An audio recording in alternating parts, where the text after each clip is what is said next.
Hello everyone, welcome back to my channel. Thumbnail देख करके आपको मालूम चल गया होगा कि आज हम किस विषय पर चर्चा करने वाले हैं। सभी को अपडेट रहना बहुत ज़रूरी है। कौन से क्या नियम बनाए जा रहे हैं, कानून बनाए जा रहे हैं, क्या अपडेट किया जा रहा है, भर्ती के रूल्स और रेगुलेशन की जानकारी आपको होना अति आवश्यक है। इन सभी के बारे में जो जानकारी है, जानकारी तो होती है, लेकिन नया अपडेट क्या है उसकी भी जानकारी अति आवश्यक हो जाती है। आपको बता दें, इस समय टेट चर्चा का विषय बना हुआ है। सांसद श्री लाल वर्मा जी के द्वारा लोकसभा में एक प्रश्न पूछा गया है। वो प्रश्न टेट पर ही आधारित है। शिक्षकों की भलाई के लिए उन्होंने पूछा गया है। तो वह प्रश्न है क्या और उसका उत्तर क्या दिया गया है सरकार के द्वारा, उसकी हम विस्तार से चर्चा करने वाले हैं। तो पहले हम देखते हैं कि सांसद श्री लाल वर्मा जी के द्वारा क्या प्रश्न पूछा गया है। देखो, यहाँ पर आपको दिखाई दे रहा है भारत सरकार शिक्षा मंत्रालय, स्कूल शिक्षा और साक्षरता विभाग, लोकसभा अतारांकित प्रश्न संख्या 1606। उत्तर देने की तारीख 9/2/2026। राष्ट्रीय अध्यापक शिक्षा परिषद के दिशा निर्देश के अनुसार 1606। श्री लाल जी वर्मा, क्या शिक्षा मंत्री यह बताने की कृपा करेंगे कि क्या यह सच है कि राष्ट्रीय अध्यापक शिक्षा परिषद के दिशा निर्देशों के अनुसार वर्ष 2011 से पहले नियुक्त कई शिक्षक अभी भी देश में शिक्षक पात्रता परीक्षा से संबंधित अनिश्चितता और प्रशासनिक बाधाओं का सामना कर रहे हैं, और यदि हाँ तो तत्संबंधी ब्यौरा क्या है। दूसरा क्वेश्चन है, क्या सरकार इस बात से अवगत है कि वर्ष 2011 से पहले नियुक्त शिक्षकों की नियुक्ति उस समय लागू नियमों और प्रक्रियाओं के तहत की गई थी जब देश में टीईटी यानी टेट अनिवार्य नहीं था, और यदि हाँ तो तत्संबंधी ब्यौरा क्या है। प्रश्न उनके द्वारा बहुत अच्छे पूछे गए हैं।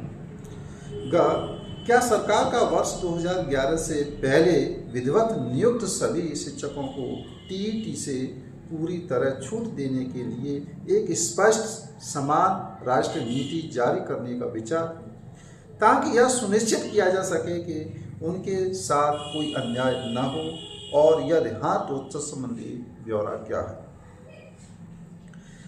क्या सरकार यह सुनिश्चित करने का प्रयास करेगी कि टेट के अभाव में वर्ष 2011 से पहले नियुक्त शिक्षकों की सेवाओं, पदोन्नति और अन्य अधिकारों पर कोई प्रतिकूल प्रभाव न पड़े, तथा यदि हाँ तो तत्संबंधी ब्यौरा क्या है, और यदि नहीं तो इसके क्या कारण हैं, वो भी उन्होंने पूछी। शिक्षा मंत्रालय में राज्य मंत्री श्री जयंत चौधरी के द्वारा उत्तर दिया गया है। देखिए किस प्रकार है। क से ड़ तक निःशुल्क और अनिवार्य बाल शिक्षा का अधिकार आरटी अधिनियम 2009 की धारा 23 की उपधारा फर्स्ट के प्रावधानों के अनुसार अनुसरण में राष्ट्रीय शिक्षा परिषद एनसीटी ने दिनांक 23 अगस्त 2010 की राजपत्र अधिसूचना द्वारा कक्षा फर्स्ट से 8th तक के शिक्षक के रूप में नियुक्ति के लिए पात्र होने के लिए न्यूनतम योग्यताएं निर्धारित की हैं। अधिसूचना के अनुसार शिक्षक के रूप में नियुक्ति के लिए शिक्षक पात्रता परीक्षा टीईटी पास करना आवश्यक योग्यताओं में से एक है। नियुक्ति के लिए जो भी भर्ती थी शिक्षक के लिए, उसके लिए टेट योग्यताओं में से एक है। भारत के माननीय सर्वोच्च न्यायालय ने दिनांक 1/9/2025 के अपने निर्णय द्वारा बताया कि अधिनियम की धारा 23 के तहत टीईटी निर्धारित न्यूनतम योग्यताओं में से एक है, और अधिनियम के तहत आने वाले स्कूलों में शिक्षक के रूप में नियुक्ति के लिए अनिवार्य है। जो भी नियम बनाए गए हैं उस भर्ती के लिए टेट अनिवार्य है सब। आगे देखते हैं अब हम, यानी जो पहले सेवारत है उनके लिए क्या कहा है, फिर उसकी भी चर्चा करते हैं। आरटी अधिनियम लागू होने से पहले भर्ती किए गए सेवारत शिक्षकों के संबंध में माननीय न्यायालय ने भारत के संविधान के अनुच्छेद 142 के तहत अपनी शक्तियों का प्रयोग करते हुए व्यवस्थाएं दी है कि जिन शिक्षकों की सेवा 5 वर्ष से अधिक बची है, वे सेवा में बने रहने के लिए निर्णय की तारीख से 2 वर्ष की अवधि के भीतर टीईटी उत्तीर्ण कर सकते हैं। 2 साल के अंदर उन्हें भी टेट उत्तीर्ण करना आवश्यक होगा। 60% के साथ क्वालिफाई करना होगा, ये उन्होंने कहा है। अगर वो 5 वर्ष से अधिक की सेवा अगर उनकी बची है तो सेवा में रहने के लिए जिन शिक्षकों की सेवा निर्णय की तारीख तक 5 वर्ष से कम की बची है, उन्हें टेट पास किए बिना सेवानिवृत्ति की आयु तक सेवा में बने रहने की अनुमति दी जाती है। यानी जो टेट पास नहीं करता है और उनकी 5 वर्ष की सेवा बची है तो वो सेवारत रहेंगे, उन्हें बर्खास्त नहीं किया जाएगा। लेकिन वो प्रमोशन चाहते आगे का है, तथापि ऐसे शिक्षक तब तक पदोन्नति के लिए पात्र नहीं होंगे जब तक वो टेट पास नहीं कर लेते। 5 वर्ष की सेवा बची है, अगर 2 साल बाद ही उनकी पदोन्नति होने वाली है तो उनकी पदोन्नति नहीं होगी। पदोन्नति उनकी तभी होगी जब वो टेट क्वालिफाई होगी, ऐसा कहा गया है। माननीय सर्वोच्च न्यायालय ने निर्देश दिया है कि आरटी अधिनियम के तहत सांविधिक ढांचे के अनुसरण में शिक्षक के तौर पर नियुक्ति पाने की इच्छुक सभी लोगों के लिए साथ ही पदोन्नति के माध्यम से नियुक्ति की इच्छा रखने वाले सेवारत शिक्षकों के लिए भी योग्यता अनिवार्य है। यानी जो सेवारत हैं उनके लिए भी योग्यता में टेट शामिल करना अनिवार्य है। टेट उनको क्वालिफाई करना ही पड़ेगा अगर वो सेवारत रहना चाहते हैं। अब हम इसमें विस्तार से चर्चा करते हैं। देखो, सरकार के द्वारा ये जो फैसला लिया गया है, मैं इसका समर्थन नहीं करता। लेकिन 2011 से पहले वाले जो शिक्षक हैं, क्या उन्हें भी टेट क्वालिफाई करना होगा? सरकार ने तो अपना आदेश जारी कर दिया और बोल दिया कि टेट क्वालिफाई करना अति आवश्यक है। अगर सेवा में रहना है तो उन्हें टेट क्लियर करना ही पड़ेगा। लेकिन खुद सोचने वाली बात है कि सरकार जब भर्ती करती है तब मानसिक संतुलन शिक्षक का सही होना चाहिए। अगर किसी कारणवश सेवारत शिक्षक किसी कारणवश दुर्घटनाग्रस्त होकर के अगर उसका मानसिक संतुलन बिगड़ जाता है तो क्या वह टेट क्वालिफाई कर पाएगा? अगर टेट क्वालिफाई नहीं कर पाएगा तो क्या ऐसे शिक्षक को सरकार उसे बर्खास्त कर देगी, निकाल देगी नौकरी से,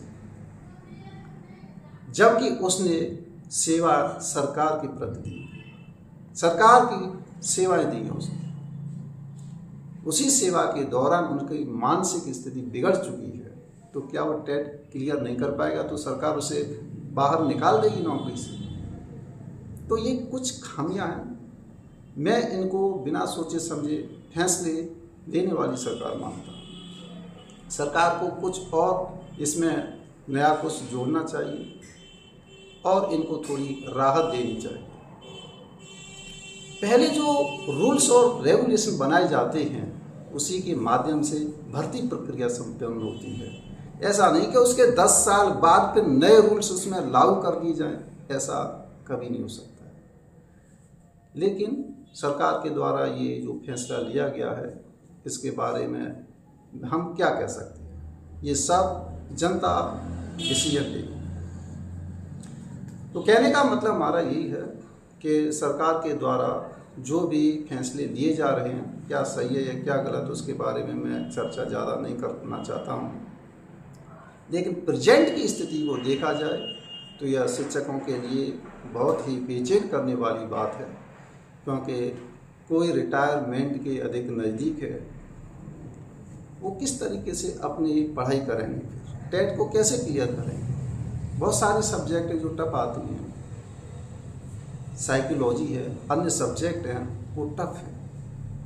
अरे नौकरी पाने के लिए कितनी मेहनत करनी पड़ती है शिक्षकों को। 1 साल 2 साल बाहर रहना पड़ता है, सब चीज़ें भुला करके तब जा कर के उस एग्ज़ाम को क्वालिफाई कर पाते हैं। क्या 1-2 साल के लिए सरकार उन शिक्षकों को घर बैठे पेमेंट दे सकती है क्या? अगर 1-2 साल के लिए अगर कोई तैयारी करेगा तभी टेट को क्वालिफाई कर सकता है। उधर नौकरी भी करो और टेट भी क्वालिफाई करो, टेट के लिए आप मेहनत करो, उसे क्वालिफाई करो, यह बहुत ही परेशानी का विषय है। बेचैनी तो होगी, कोई जॉब पाने के लिए बेचैन है, कोई अपनी जॉब को बचाने के लिए बेचैन है। तो यह बड़ी अफसोस वाली बात है कि सरकार इस तरीके के फैसले ले रही है। आपकी राय क्या है, आप अपनी कमेंट में बता सकते हो कि सरकार के द्वारा लिया गया जो फैसला वो सही है या गलत है। तो मिलते हैं नेक्स्ट वीडियो में। Thank you for watching.